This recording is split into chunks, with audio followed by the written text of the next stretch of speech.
Bonjour, bonjour, bonjour. Bienvenue sur notre chaîne La Femme Déterminée. J'espère que vous allez bien. Nous allons parler du harcèlement scolaire. Pourquoi? Parce que beaucoup d'enfants aujourd'hui sont victimes du harcèlement scolaire. Le thème de notre émission aujourd'hui sera les parents face au harcèlement scolaire. Donc, toi qui n'es pas encore abonné à cette chaîne, je t'invite à opérer plusieurs actions. Et dans un premier temps, je t'invite à t'abonner et aussi, surtout, n'oublie pas d'activer la cloche de notification afin que tu puisses recevoir les vidéos chaque fois que je vais en publier.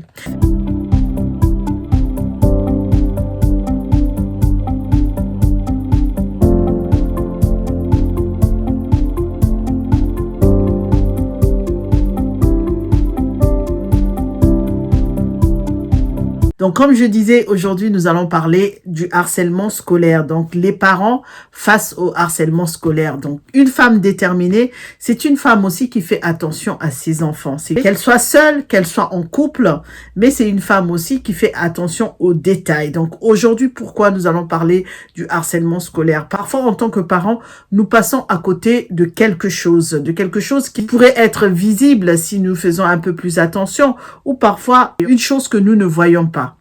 Nos enfants parfois ne nous disent pas qu'ils sont victimes d'harcèlement scolaire et parfois ils en parlent et on ne les prend pas au sérieux ou on ne les écoute pas. Parfois même, on agit en retard. Aujourd'hui, nous allons essayer dans un premier temps de définir ce que c'est que le harcèlement scolaire, comment s'opère le harcèlement scolaire et aussi les conséquences. Et puis, à la fin, nous verrons éventuellement s'il existe des associations, s'il existe des professionnels qui peuvent aider les parents dont les enfants sont victimes d'harcèlement scolaire. C'est quoi le harcèlement scolaire? Donc, nous allons définir dans un premier temps ce que c'est que le harcèlement en général, et après nous en viendrons au harcèlement scolaire. Le harcèlement se définit comme une violence répétée qui peut être verbale, physique ou psychologique. Cette violence peut se retrouver au sein de l'école. Voilà pourquoi nous l'appelons harcèlement scolaire, parce que ça se passe au sein de l'école. Et donc, le fait d'un ou de plusieurs élèves à l'encontre d'une victime, donc d'un seul élève ou de plusieurs élèves aussi. Parfois, 2 ou 3 élèves peuvent être victimes aussi du harcèlement scolaire. Souvent, le fait d'un ou de plusieurs élèves à l'encontre d'une victime qui ne peut pas se défendre. À ce moment-là, comme nous l'avons dit, on parlera du harcèlement scolaire parce que nous nous retrouvons au sein de l'école. À côté de ça, il existe aussi plusieurs harcèlements. Par exemple, au niveau du travail, on parlera du harcèlement dans un lieu de travail. Ça aussi, ça existe. Mais aujourd'hui, nous allons parler vraiment du harcèlement scolaire parce que nos enfants sont de plus en plus victimes de cela. Dans le milieu scolaire, le harcèlement est un rapport de force et de domination qui se répète et qui se caractérise sous différentes formes qui peuvent se cumuler contre la victime. On parlera par exemple d'intimidation, on parlera d'insultes, de menaces, de moqueries, d'humiliation, on parlera de chantage, de brimade, de bisoutage, de caïdage, d'agression physique, de raquettes, on parlera de rejet social et aussi de mise à l'écart. Parfois, ça peut être aussi des jeux dangereux. En ce qui concerne le milieu scolaire, on retrouve 3 caractéristiques du harcèlement. Dans un premier temps, on parlera de la violence. Donc, il y en a 3. Il y a la violence, il y a la répétitivité et puis il y a l'isolement de la victime. C'est quoi la violence? La violence, donc, c'est ce que nous avons appelé tout à l'heure le rapport de force et de domination. C'est un rapport de force et de domination entre un ou plusieurs élèves et une ou plusieurs victimes. La répétitivité, c'est quoi? Il s'agit d'une agression qui se répète. Donc, il va s'agir là d'une agression qui va se répéter régulièrement durant une longue période. C'est quoi l'isolement? Ça, c'est la 3e caractéristique. L'isolement de la victime, ça veut dire simplement que la victime se retrouve isolée et dans l'incapacité de se défendre. Donc, à ce moment-là, on peut dire que le harcèlement se fonde sur le rejet de la différence et sur la stigmatisation de certaines caractéristiques comme par exemple l'apparence physique, le poids, la taille, la couleur, le type de cheveux. Donc il y aura un enfant qui sera stigmatisé à cause de sa couleur de peau, à cause de son type de chevelure, à cause de sa taille, à cause de ses rondeurs. Ça peut être vraiment beaucoup de choses. Et ces agresseurs-là vont insister sur cette apparence physique.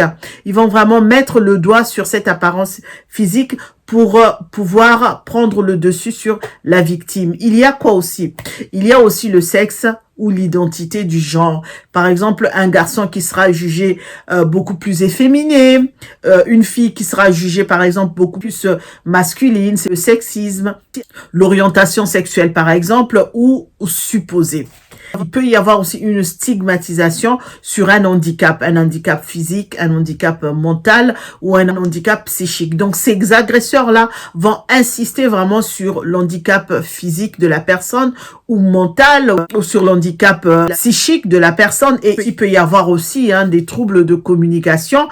Par exemple, bégaiement, les enfants qui bredouillent souvent. Donc les agresseurs vont chercher là où ça fait mal pour pouvoir intimider la victime. Il y a également l'appartenance à un groupe social ou culturel particulier. On peut porter aussi sur les centres d'intérêt. Et on remarque que les risques de harcèlement sont beaucoup plus grands à la fin de l'école primaire et au collège. On parlera aussi du cyberharcèlement, surtout aujourd'hui avec les réseaux sociaux, avec tout ce que nous trouvons sur Internet, sur Instagram, sur Twitter, sur vraiment Facebook, les réseaux sociaux en général.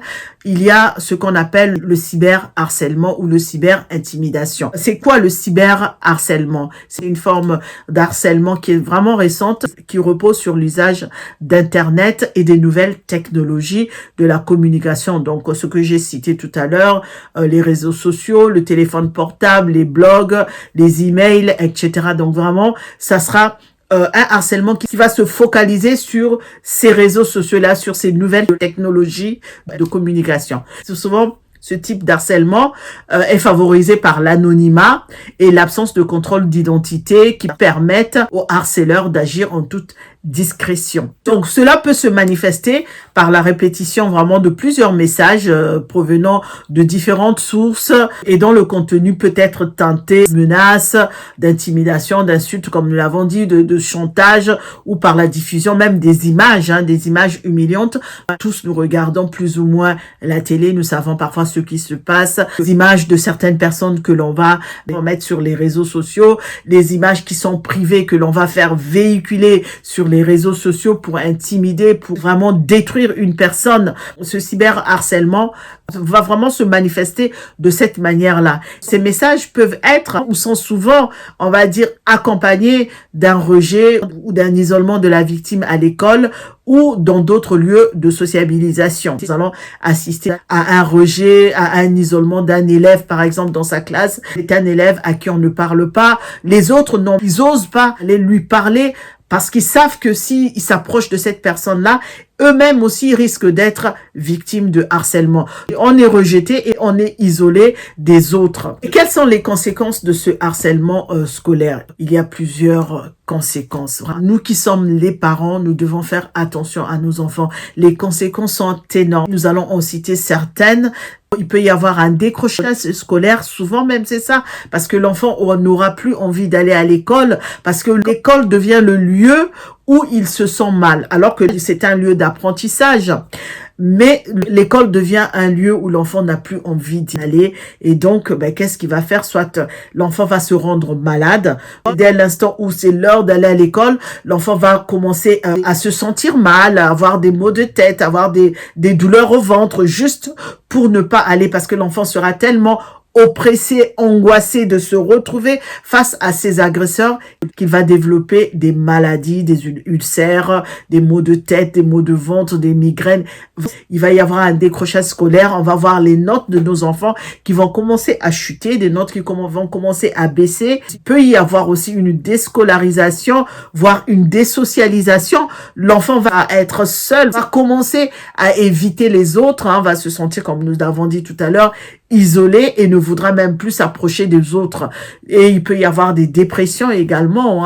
Nos enfants risquent de faire une dépression. Il y a des risques de somatisation, comme j'ai dit tout à l'heure, vraiment les maux de tête, le mal de ventre, des maladies à ne pas en finir, ou même des conduites autodestructrices. C'est quoi? Ça sera des tentatives de suicide. Et outre ces effets qui sont vraiment à court terme, le harcèlement peut avoir aussi des conséquences importantes sur le développement psychologique et social de l'enfant ou de l'adolescent. par exemple un sentiment de honte, la perte d'estime de soi, les difficultés d'aller vers les autres. Il peut y avoir un développement de conduite d'évitement. S'ils ne sont pas pris en charge ou ne sont pas pris en compte, ces effets peuvent se prolonger à l'âge adulte de l'enfant. Il y a d'autres conséquences aussi. Certains enfants, à force de se sentir brimés, à force de se sentir agressés, à force de subir ces injustices-là, peuvent chercher une manière pour répondre eux aussi à cette violence. Ce qui peut le faire passer de la qualité de victime à la qualité d'agresseur. Pourquoi? Cet enfant qui subit des brimades, cet enfant qui subit des agressions, cet enfant qui est oppressé, risque de chercher un moyen pour se défendre. Pour montrer qu'il n'est pas une mauviette, qu'il peut gérer ça tout seul, il peut prendre des mauvaises décisions et se retrouver agresseur lui aussi et perdre sa qualité de victime. Alors, que faire dans ces situations-là? En tant qu'enfant déjà, il faut en parler. Quand tu sais que tu es victime de harcèlement scolaire, il faut en parler. Il faut en parler aux parents, il faut en parler à l'école, il faut en parler aux frères, si on a des frères, on a des sœurs, mais il faut en parler. Il ne faut pas garder cela pour soi. Parfois, certains enfants ne le disent pas. Il y a des cas où les parents n'apprennent que l'enfant est victime que lorsque quelque chose s'est passé. Si vous êtes victime de harcèlement scolaire, de harcèlement, même ailleurs, on parle du harcèlement scolaire, mais ça peut être aussi un harcèlement avec des voisins, j'en sais rien, les jeunes voisins. Ça peut être un harcèlement aussi dans un autre lieu. Il faut en parler aux parents. Vraiment, il faut en parler. Ne vous taisez pas, n'ayez pas honte, vous n'avez rien fait. Vous êtes la victime, donc vous avez des droits dans la société. Il y a des droits qui vous sont réservés en tant que victime. Donc, parlez-en aux parents et les parents sauront ce qu'il faut faire. Il faut en parler aussi, si ça se passe dans le cadre scolaire, il faut en parler aussi aux professeurs, aux proviseurs, enfin à ceux qui sont autour de vous dans ce milieu scolaire, il faut en parler. Les parents, qu'est-ce que vous devez faire aussi? Si vos enfants sont victimes de harcèlement scolaire, parlez-en déjà à l'école. Il faut que l'école soit au courant. Il faut que dans l'école, qu'on fasse quelque chose pour que cela cesse. Mais il faut aussi aller déposer plainte. Il ne faut pas se dire que ça va passer. Non, ça ne va pas passer. Il y a tellement de cas d'enfants qui ne sont plus là à cause du harcèlement scolaire qu'on ne peut plus fermer les yeux face à cela. Donc, les parents, n'hésitez pas à vous rendre dans un commissariat, n'hésitez pas à vous rendre dans une gendarmerie, allez en parler, déposez plainte, faites quelque chose, ne restez pas muets, ne vous dites pas que ça va passer parce que vous ne savez pas depuis combien de temps cela se passe, depuis combien de temps votre enfant subit cela et qu'est-ce que ça produit déjà dans la vie de votre enfant, quelles sont déjà les conséquences qui sont en train de germer dans la vie de votre enfant ou qui existent déjà dans la vie de votre enfant. Donc, levez-vous, allez déposer plainte, faites quelque chose, ne vous dites pas que ça va passer, ne vous dites pas que la situation est gérée parce qu'il faut que ça s'arrête, tant pour votre enfant qui est victime ou pour l'agresseur aussi. Il faut que l'agresseur puisse savoir que ce n'est pas bon, ça ne se passe pas comme ça, qu'il n'a pas le droit de le faire et qu'il y a des lois dans la société qui interdisent cela. Donc les parents, allez déposer plainte, parlez-en à l'école, ne vous dites pas que ça va passer, vous n'avez pas ce qui se passe déjà à l'intérieur de votre enfant, dans la vie de votre enfant. Donc levez-vous, ne banalisez pas le harcèlement scolaire, levez-vous, faites quelque chose. Donc vous avez la possibilité de saisir vous-même le procureur, de faire un courrier recommandé avec accusé de réception ou de aller voir les associations. Il y a des associations qui sont là, qui peuvent vous orienter. Si vous ne savez pas quoi faire, si vous ne savez pas par où commencer, cherchez les associations. Aujourd'hui, avec Google, qui est notre ami, on trouve certaines informations pour pouvoir gérer cela. Donc, ne minimisez pas cela et surtout, ne vous faites pas justice vous-même, sinon vous allez vous retrouver à la mauvaise place. Donc, il faut agir, il faut agir. Nous disons tous non au harcèlement scolaire, nous disons tous non au harcèlement de nos enfants, même si ce sont les enfants qui harcèlent d'autres enfants, mais nous disons tous non au harcèlement scolaire. Donc, pour cela, nous devons faire, en tant que parents, faire attention à nos enfants. Quand un enfant subit un harcèlement scolaire, il peut y avoir des indices. Donc, aux parents de faire attention aux enfants quand ils rentrent de l'école, son comportement, son humeur, est-ce qu'il ne mange plus, est-ce qu'il s'enferme dans la chambre, est-ce qu'il a changé sa façon de s'habiller, certainement il doit y avoir des signes. Donc les parents, faisons attention au comportement de nos enfants, à leurs agissements. Si nous sentons que l'enfant a changé, que il y a une attitude qui a changé dans la vie de notre enfant, interrogeons nos enfants, demandons ce qui se passe, pourquoi il ne mange plus assez, pourquoi il a changé le mode d'habillement, pourquoi il vit reclus dans sa chambre, pourquoi il n'a plus de communication avec ses copains, avec ses copines. Vraiment, il faut agir, il faut faire attention au comportement. Il y a des enfants qui ne le disent pas, mais un comportement peut nous alerter. Et si c'est cela, il faut faire quelque chose. Donc, faisons attention à leur comportement, faisons attention au comportement des enfants, à leur façon de faire. S'il y a eu un changement dans la vie de l'enfant, nos oreilles doivent se dresser, nos yeux doivent être beaucoup plus attentifs et notre langue doit rester douce et interroger l'enfant avec douceur, avec compréhension et surtout avec amour. Donc, il y a, comme je disais tout à l'heure, des associations qui existent. Il y a des professionnels qui sont là aussi pour aider les enfants et pour aider les parents également. Depuis que tout cela a été reconnu, le système est bien organisé pour que les victimes soient prises en charge. Et ces associations-là ou ces professionnels vont vous informer de vos droits, sur vos droits, vous accompagner tout au long du processus, tout au long de la procédure. Donc, il y a des numéros qui sont dédiés à cela, que vous retrouverez sur Internet. En sachant que depuis 2015, il existe maintenant une journée internationale de lutte contre le harcèlement scolaire. Donc, il y a vraiment tout un système qui s'est formé autour du harcèlement. Donc, vous avez les numéros des associations. Le 30-20 numéro, c'est une plateforme. Vous faites le 30-20 ou bien vous faites le 30-18. Vous allez auprès des associations pour avoir des informations. Faisons attention. Toi qui es une femme déterminée. Une femme déterminée, c'est celle qui gère aussi ses enfants.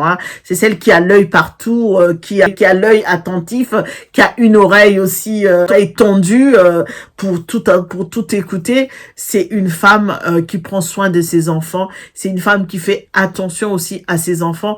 Et aujourd'hui, le harcèlement scolaire vraiment est en train de causer beaucoup de dégâts au milieu de nous, dans le milieu scolaire, auprès des parents. Certains ont même perdu leurs enfants. Vraiment, faisons attention à cela. Ce n'est pas une blague. Ça se passe dans nos écoles. Ça se passe à côté de chez nous. Ça se passe dans les écoles de nos enfants. Donc, faisons très attention à cela. Ayant vraiment un œil et une oreille aiguisée pour nos enfants. Faisons attention à cela.